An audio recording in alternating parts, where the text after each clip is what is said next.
Every country granted an exemption from President Donald Trump's tariffs on steel and aluminum imports will face an import quota and other restrictions, White House trade advisor Peter Navarro said Tuesday.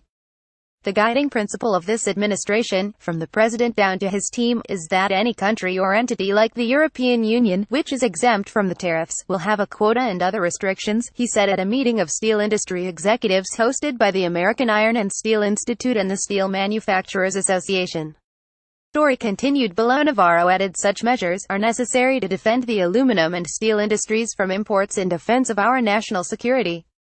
The line earned Navarro applause from the steel executives and manufacturers, who support Trump's steps to restrict the imports under a little-used trade law known as Section 232. Just hours before, Trump had decided to grant Canada, Mexico and the European Union an additional 30 days to work out deals to avoid the penalties, a move that John Ferriola, the CEO of Nucor Corp., earlier labeled disappointing. But the continued focus on quotas and other restrictions is unlikely to be well received by Canada, Mexico and the EU, which have repeatedly stated that they expect a full exemption from the duties. By signing up you agree to receive email newsletters or alerts from Politico. You can unsubscribe at any time. Without an extension from Trump, those nations and others that have worked out preliminary deals with the administration would have been hit with tariffs of 25% on steel exports to the U.S. and 10% on aluminum at midnight. Frankly, we're disappointed, Ferriola, who also serves as chairman of ICE, said at a press conference before Navarro's remarks. We were hoping for the actions to be taken yesterday. The additional 30-day delay, he added, is giving these countries that have been dumping into our country another month to get their steel into our country before their tariffs or quotas go into effect. Still, he and Navarro both noted that this extension is the last, and agreements must be worked out by the new deadline of June 1, or the tariffs will go into effect.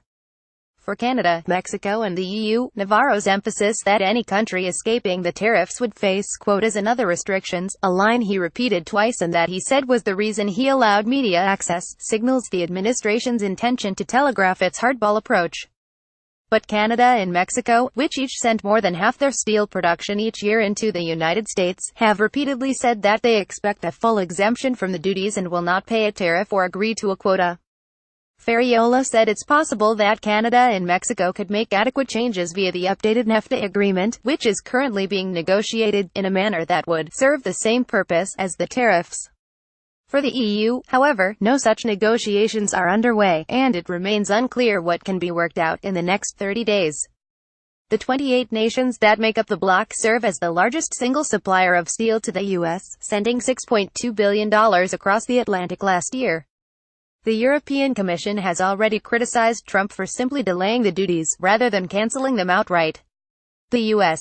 decision prolongs market uncertainty, which is already affecting business decisions, the Commission said in a statement. The White House on Tuesday defended the president's decision to provide more time, saying the negotiations had been extended because we've seen some progress.